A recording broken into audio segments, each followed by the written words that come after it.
Hello again, I'm Robert Fithen doing another deep dive. This time it's the year 1983, and this time doing it chronologically by release date. Yes, down to the actual day of release with cassettes as the guiding visual over here. Of course, I'm showing actual records and CDs that I have as well.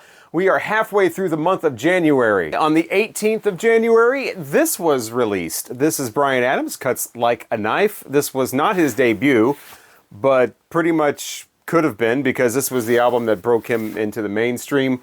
I'm not sure how popular he was in Canada before this, but yeah, this was the first big one for him, and great album.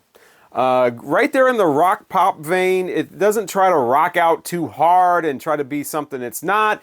It doesn't get overly synthy or kind of cheesy at all. It's just your basic great rock pop album. It's very serviceable, very accessible for people who like pop music but want something a little harder.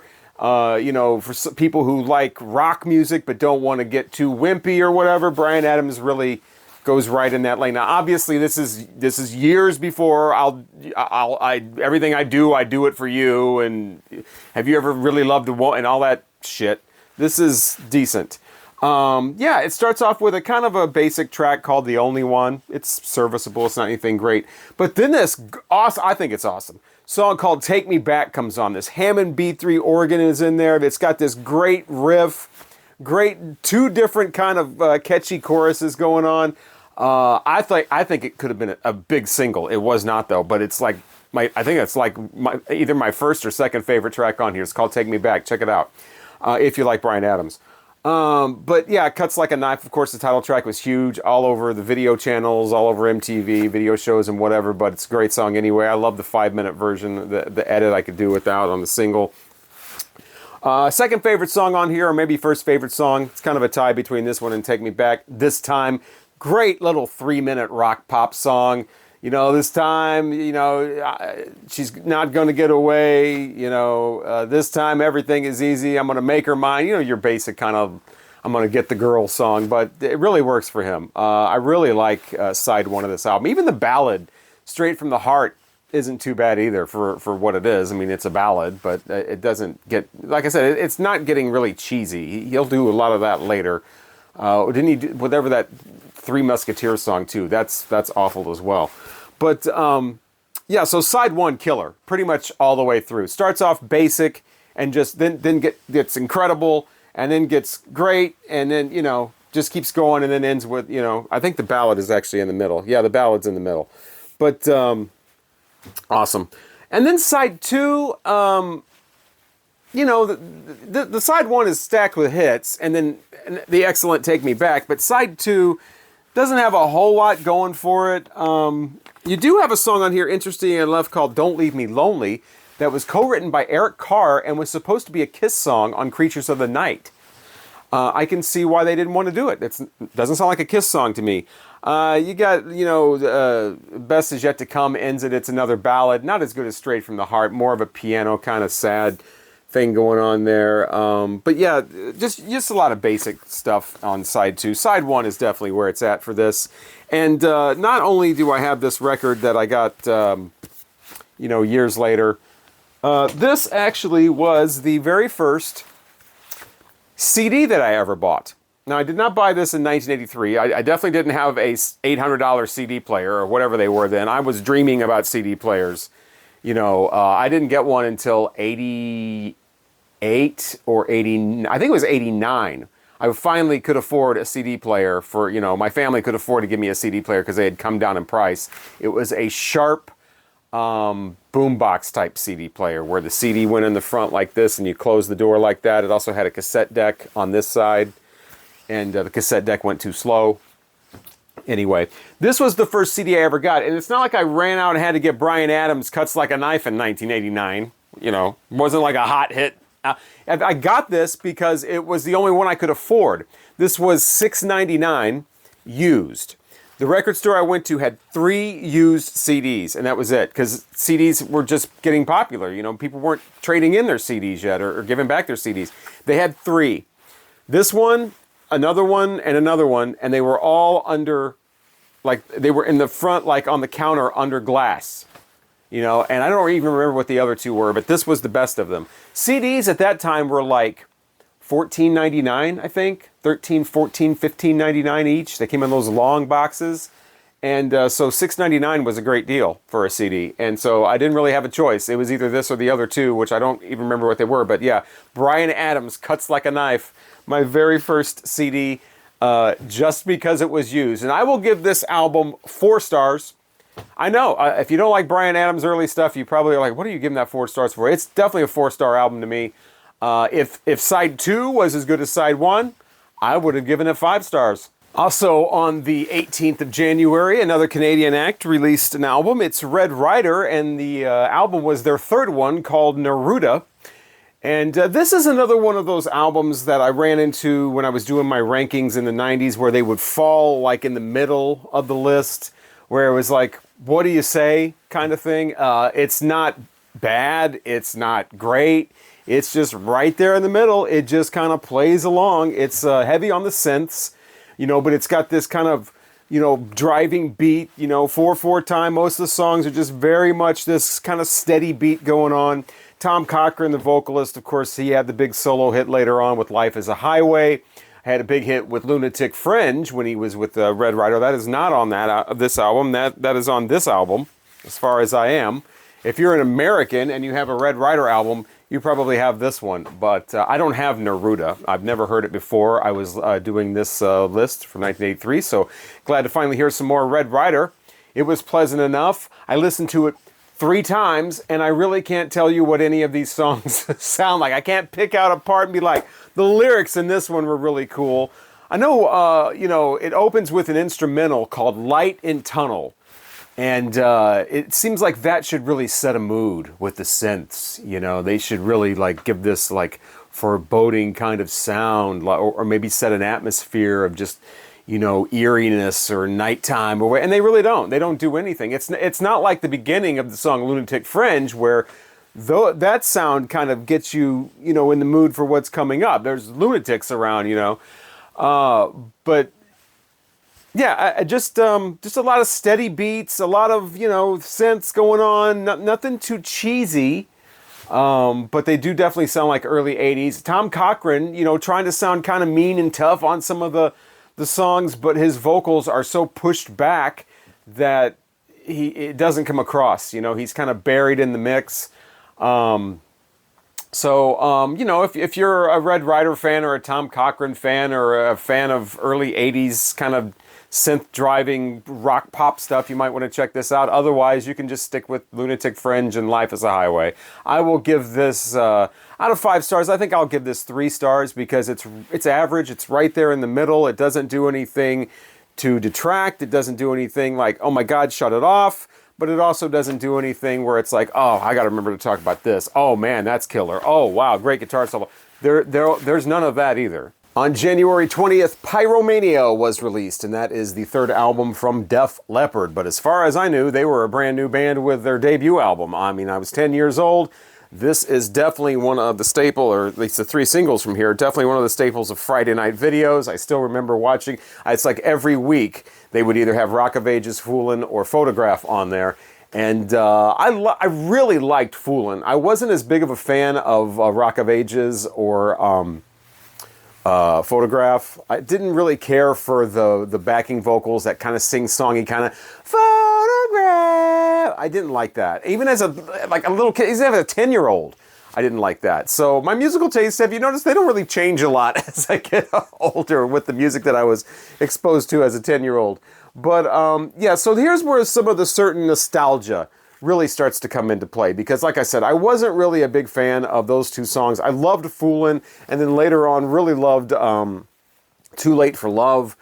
But I just really, you know, remember those videos over and over again, and seeing the videos especially, even though they're really not great music videos. I mean, they're basically performance videos, which the performances are okay. You know, they're Def Leppard looking really young and rocking out, and the, you know, just on stage, basically, you know, soundstage. But they always are intercut with these weird kind of things that don't really go with the song at all, and just poorly done, and, you know, playing chess with death, like we're in an Ingmar Bergman movie. You know, I don't think many people would get that reference that were like kids like me watching Def Leppard videos at that point, or the Marilyn Monroe Jack the Ripper kind of thing that doesn't really go together for Photograph, doesn't have anything to do with the song, and just really kind of just cheapy looking stuff. But yeah, their videos weren't great, but they were on all the time. And so I really do have a nostalgia for this album. I had a friend that had the cassette, played it all the time, and so I knew all the album tracks as well. Some standouts are definitely Action Not Words, and Stage Fright's pretty cool. You know, Die Hard the Hunter, all those, knew those. Was never a fan of Rock Rock Till You Drop. That's the very first track on here. I think it starts off great. I think a lot of the song is great. It's that chorus, that rock, rock till you drop, rock, rock, never stop, which doesn't have anything to do with the rest of the lyrics. The rest of the lyrics are about getting with a girl and her mom's not home, so what the mom don't know won't hurt her, type of thing. You know, that part's okay. You know, the whole rock part, you know, but when they start getting into the sing-songy, like, okay, we got to pop it up a little bit and try to get on the radio. I didn't like that when I first heard it. I think I was like 12 when I first heard that particular song. But yeah, this, I don't know, for some reason this still has a great nostalgia for me.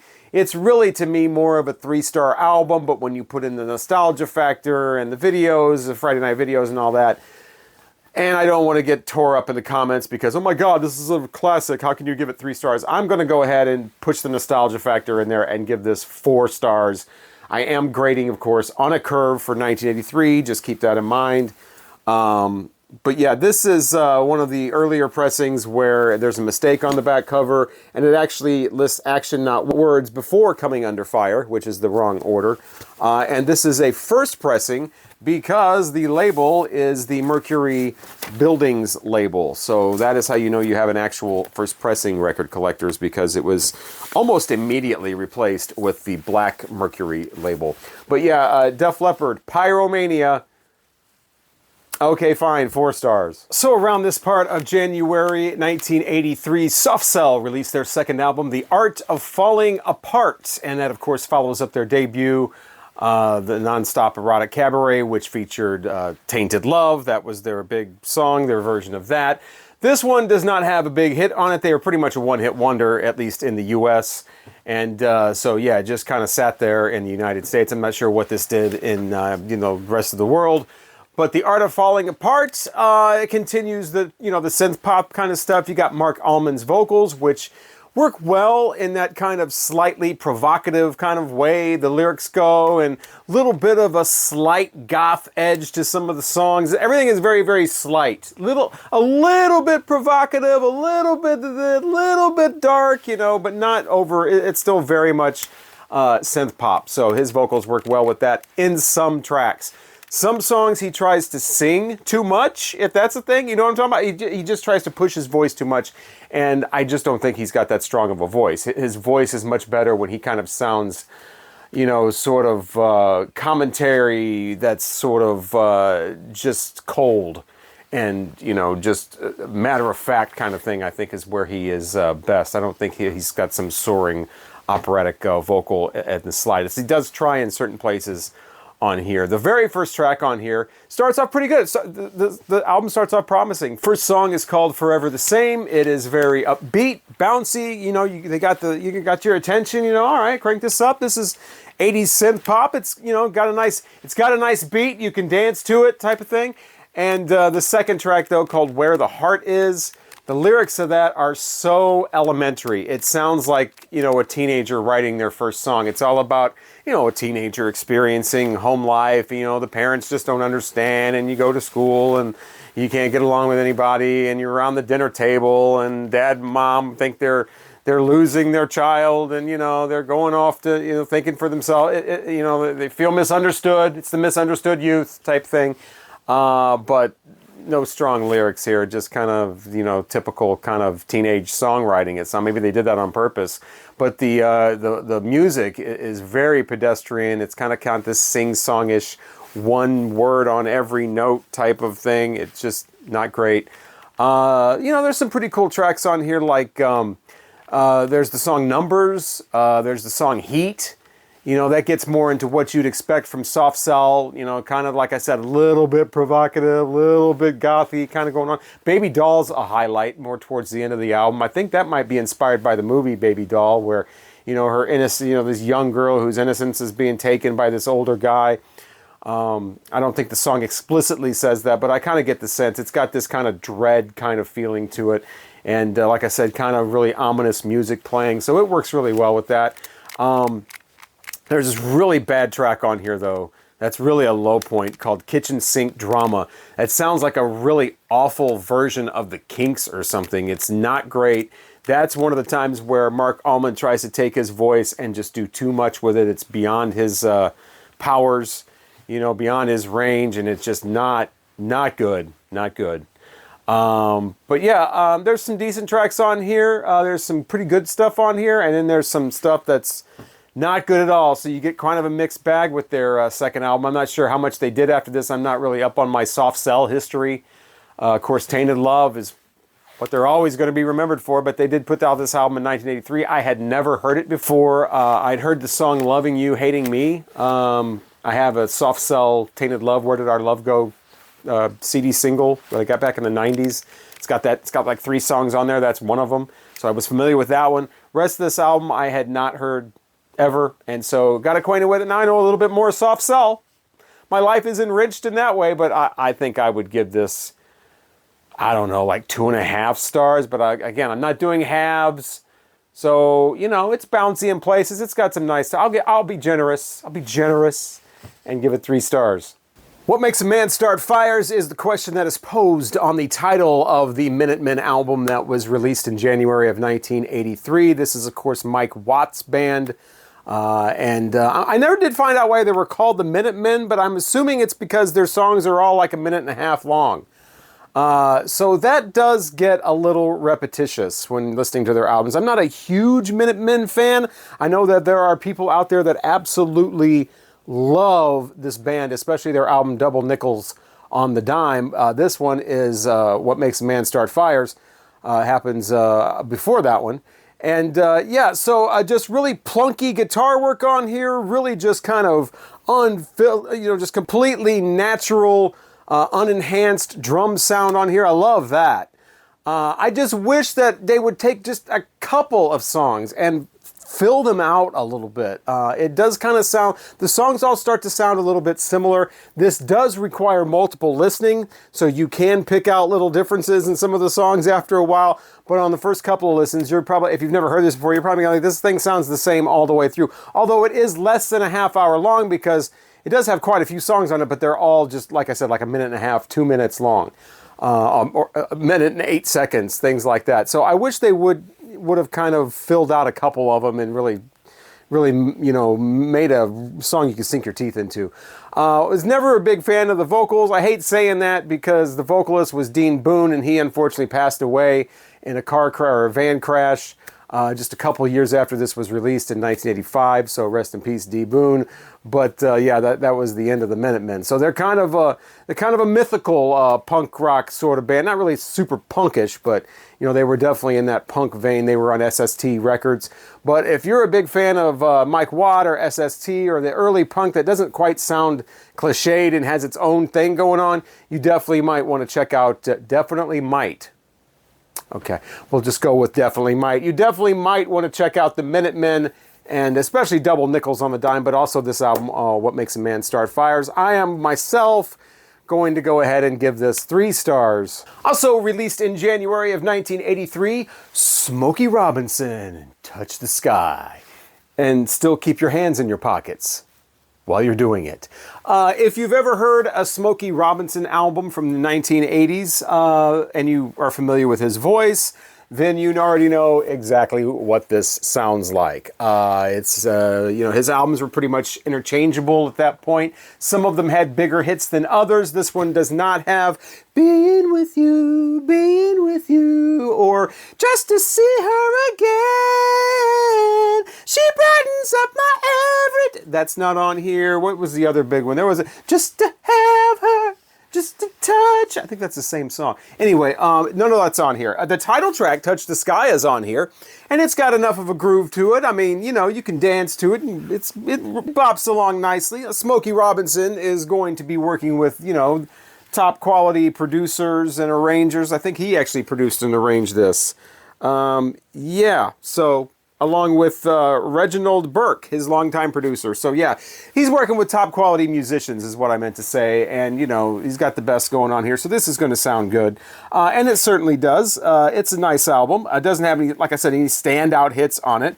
The second song is Give Me What You Want, because she's going around cheating on him. He can't understand why she can have like 10 lovers and he can't have one other one.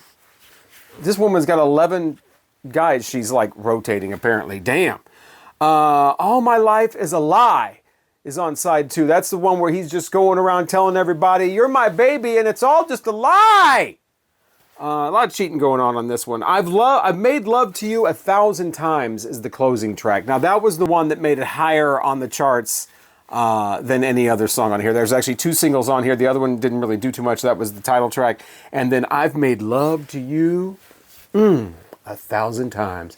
Now I saw the title to that and I thought it might have been referring to, you know, we've been together for so long that I've made love to you 1,000 times at this point, but I'm still in love and I'll make love to you 1,000 more times, baby. And then 1,000 more after that. Damn, I'm so in love. That's not what the song's about at all. He's made love to you 1,000 times in his mind. So he's been thinking about you quite a bit, 1,000 times, day and night. So, you know, it's, whoa, is it time for break already at work? Close that, can you close my office door on your way out? Thanks. Thank you for closing that door. Wow, I got 30 minutes here. I'm going to make love to you again. But yeah, so I've made love to you 1,000 times in my mind. You know, when Smokey sings it, to quote ABC, when Smokey sings, it does sound still romantic and sexual and inviting. If you just say that to anyone and you're not Smokey Robinson, it's still going to sound sexual, but probably you will get security called, you'll get the police called, you'll get slapped. You know, so I wouldn't recommend telling someone that you've made love to them 1,000 times in their mind. But all creepiness aside, this is a decent Smoky Robinson 80s album. Again, there are better ones where at least there's a big standout hit that comes on that you can actually hum along with. Oh, I know that one. So I wouldn't recommend this one over those. But if you happen to find this in the dollar bin or something, and you like slow groove stuff, you know, the nice quiet storm stuff, somebody was probably conceived of this. Probably several people were probably conceived of this album. Were you born around September of '83? It's probably because of an album like this.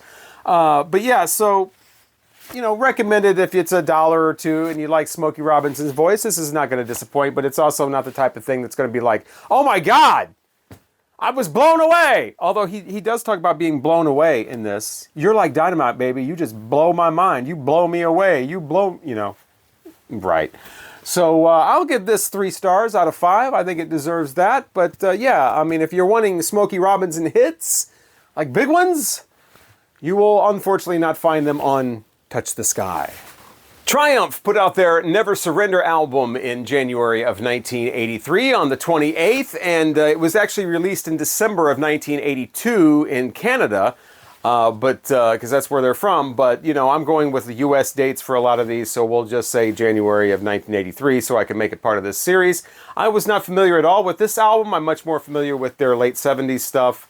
But yeah, decent album, actually, overall. I've never really been a huge fan of Triumph or anything, but I've never disliked them. I think they're okay. They're pretty good. You know, they're a decent band. A power trio there with some really soaring killer vocals always from Rick Emmett. That's always the most impressive thing about this band, I think, is their vocalist. They actually have 2 vocalists. The other one is the drummer, Gil Moore, and they kind of switch off and on between songs. I think Gil Moore is the lesser impressive one. You know, his vocals are a little rougher, I guess, so if you need that extra little kind of rock texture, they'll bring him in to do the song. But, you know, if you want to nail it and maybe make it a hit or whatever, those are the ones that Rick Emmett are on. And he's on them, you know, they switch off and on, about half and half of the songs on here. But it's a pretty strong album, actually. It's a pretty, it doesn't have an 80s sound to it. So we're still, you know, obviously in 83, we're in the beginning of the 80s. So you still have some of the 70s AOR, you know, classic rock. It wasn't called classic rock then, obviously, but, you know, the AOR, the mainstream rock kind of holdovers.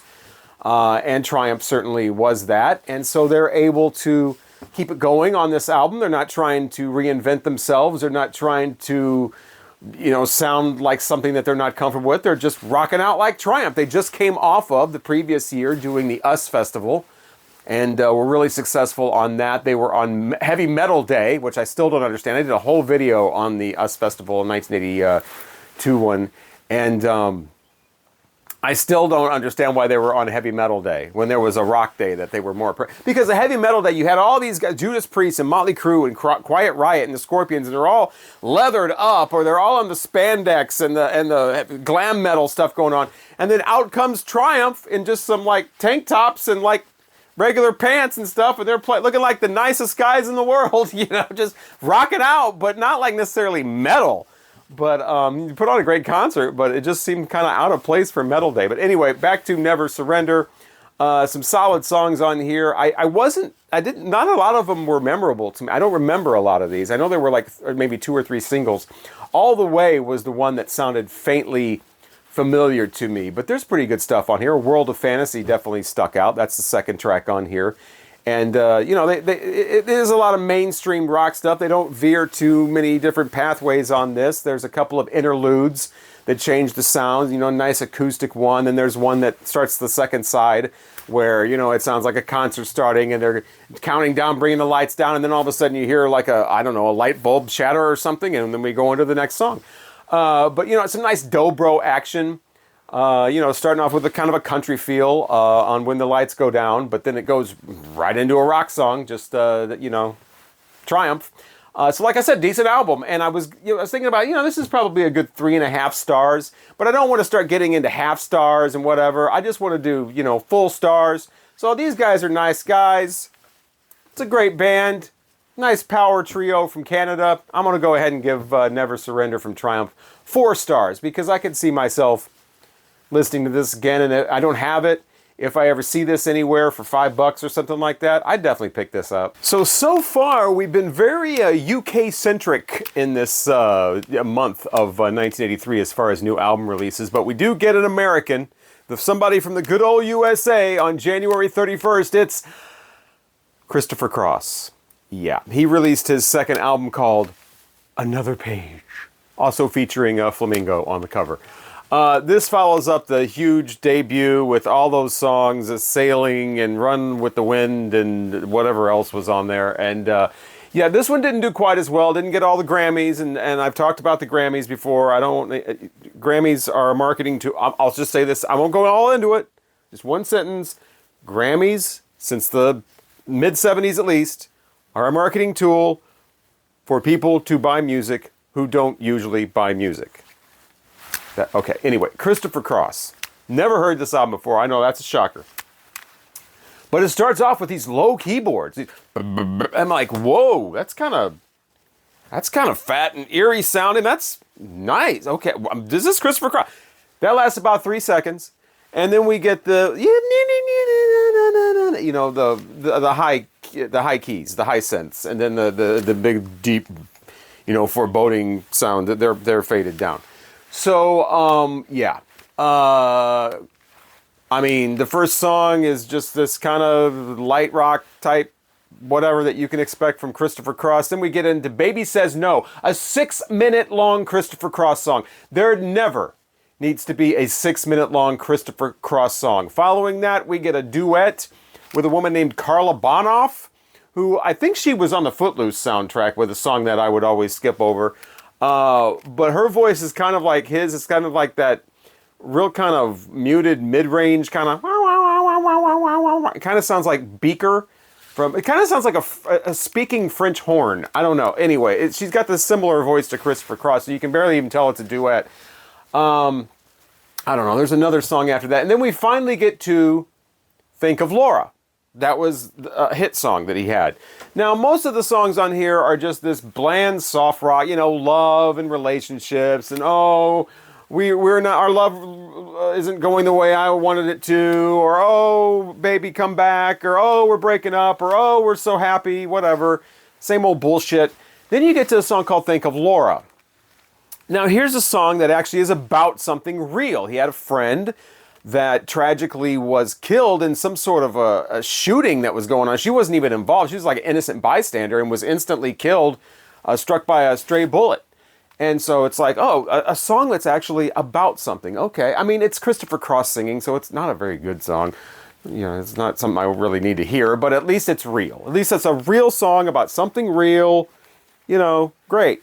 And then I find out, oh wait, this is that song that was used on that soap opera in the 80s. So they actually, some music execs, because this is what they do, because people are shit, they took this song about this real woman that was a friend, he did this tribute to, and they turned it into literally a soap opera theme based on a soap opera character named Laura, who I think died or was missing, or you thought she was dead and then she comes back. You know how soap operas are. I think it was either Young and the Restless or General Hospital, one of those two. They had a big Luke and Laura, and they were so it's turned into this bullshit soap opera co-op about a character named Laura. Because of course it is. So ruined that song. Hey, let's take your heartfelt song about your friend that tragically passed away and the high, you know, young and tragically and unexpectedly and just senselessly, and let's turn that into something that, you know, we can promote on a soap opera. Maybe we'll get a Grammy. Maybe it'll sell 1 million copies. People are shit. So side 2 opens with this other single called It's All Right. And it's not all right. It's got the most, you thought the vocals in Neil Young's Trans album were robotic. This one, it's all right. Think we're gonna make it. Think it might. Let's hold on this time. All right. Think we're gonna make it. It's terrible. And it's got a guitar solo in it. Here comes Steve Lukather, because, of course, here comes Steve Lukather from Toto to bring him in. You know, we're in the middle of some soft rock song. Just stop with the soft rock guitar solos and just stop with the Christopher Cross reevaluations that have been going on lately. They had that yacht rock special that came out on, I think it was Max or HBO Max or whatever they're calling it this month. And all of a sudden, yacht rock is cool. And we're going to be yacht rocking. And oh, Christopher Cross, you know, that's some decent songs. I didn't realize you crank it up, rock it up. Some Christopher Cross, he's not that. Yes, he's horrible. It's this palp bullshit. All right, think we're gonna make it. Best that you can do when you got been with a New York City. I know it's crazy, but it's true. Yeah, stop. Christopher Cross, no. That's gonna be that's a no from me, dog. So we can stop with the revisionist Christopher Cross nonsense. And by the way, that first album that won all the Grammys, because of course it did. That's the kind of albums that win Grammys. That used to be $1. And this one used to be $1. In the dollar bin, in the 50-cent bin. Now that the Yacht Rock special's coming out, I have literally seen somebody buy this. I was at a record show. No names. But the guy across from me was like, I'm going to put $18 on this Christopher Cross album. I bet you somebody buys it. I'm like, that's like $1 album. But people, so I'm not going to argue that. I bet you're right. Somebody bought Christopher Cross's debut, not sealed, not autographed, just a regular copy, $18. That is more amusing than anything on this album. And let's see. Yeah, I think we're done talking about Christopher Cross. All right, to wrap up January on the 31st is another release from an American, and that is Eric Clapton and Money and Cigarettes. That was his album that he had out at this time. And yes, Eric Clapton, the American, because I think at this point he wants to be an American more or just as much as Billy Joe Armstrong wants to be English. He's calling this thing Money and Cigarettes. Yep. My name's Eric. I'm an American. All I care about at this point's money and cigarettes. Shit. I get off on 57 Chevys. Hellfire. I remember meeting an old boy named Don Williams. He's up there singing country song in a cowboy hat, singing "Living on Tulsa Time." And I thought, you know what? I'm gonna sing that "Living on Tulsa Time," and I'm gonna wear me that cowboy hat. And sure as shit I did. And I even started singing my own country songs. Got on the country charts, singing "Lay down, Sally, rest here in my arms. Don't you think you want someone to talk to? Because I'm American. My name's Eric Clapton. Nice to meet you. You know, when I do my music, it's really all based on old black bluesmen like Robert Johnson, B.B. King, Muddy Waters, people like that. I love that old blues. I try to do that blues, play it tribute. And then I like to also get all liquored up on stage, start saying all kinds of racist stuff about how them people ought to get out of my country.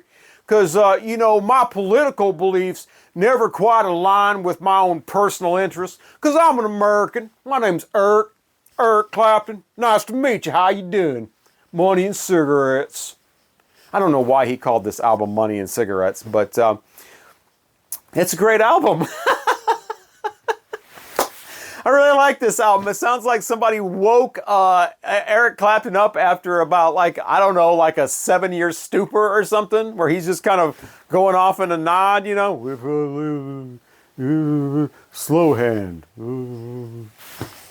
He's actually away. I mean, this starts off really nice. You know, everybody ought to make a change. That's a great way to start this off. Nice kind of blues number, up tempo though, and then it gets even better with the next one, The Shape You're In. That's my favorite track on here. You got to grab the shape. Slow down, baby. You don't want the whole world to know about the shape you're in. I think he's singing to himself there. You know, because apparently he has given up alcohol at this point, and apparently not the cigarettes though. But he's given up the alcohol after the racist tirade that he went off on stage. So that was all the alcohol talking. I don't know. I always thought that alcohol brought out the real person, but we'll go with it was the alcohol. So now he's given up drinking, but good for him. Usually when people give up the drink and the drug, as far as music people, they stop putting out good music. It's not exactly a drug public service announcement, but that's usually what happens. But Eric Clapton actually started putting out better music. He's one of the, I guess, exceptions to the rule. But yeah, third song on here is Ain't Going Down. That's another great one with a very up-tempo beat going on. It's very lively, a lot of wild guitar, crazy guitar going around on that. Well, wild and crazy for Eric Clapton. Let's keep it in that realm. But yeah, you got drummer Roger Hawkins just going nuts on the hi-hat. I love it. And then you get the big single, I've Got a Rock and Roll Heart. That is the one where he says he gets off on 57 Chevys. I hope the owner of this 57 Chevy doesn't mind that he's doing that. He also gets off on screaming guitars. Loves the way it hits him. Every time it gets him, he's got a rock and roll. He's got a rock and roll. He's got a rock and roll heart. Always like that song. A nice kind of unassuming song about telling your new love that, listen, this is the way I am. I got that rock and roll heart. You're just going to have to deal with it or hit the road. Album kind of takes a little bit of a dip after that. Man Overboard, all right. Pretty Girl, no, not really. And then it picks back up again with Man in Love. Got a nice honky-tonk riff to start that off. You got some country numbers on there towards the end. It's all very upbeat with the exception of the middle couple of songs. All very fun, the kind of thing you could put on and have a good time with. And that's an Eric Clapton thing that has been missing from a lot of the albums in the 70s. So it's nice to have him back on this one. And good old American Eric Clapton. And that is going to wrap up this video for January of 1983. So guess what's next? February of 1983. Trying to do these in chronological order as best I can. I've got exact release dates for most of these albums. I've been doing a lot of research in a lot of different places, trying to come up with the exact release dates. Some of them are conflicting, so you don't know what to believe. Wikipedia is the one that gets it wrong most of the time. But yeah, so if you're waiting for Grand Funk, speaking of which, if you're waiting for me to review Grand Funk Railroad's January 1983 album, that one actually came out in June. Wikipedia is incorrect. But so yeah, all kinds of great albums still to come from 1983. Trying to do them in chronological order and see the way that music goes in 1983. Great to go back to being 10 and 11 years old. Some of this stuff I heard for the first time back then on the radio or whatever. Some of it I heard in the 90s, 2000s. Some of it I'm hearing for the very first time. But I absolutely love doing this, and thank you for joining me doing it. I really appreciate you viewing. I'm Robert Fithen, and hopefully I will talk to you again soon.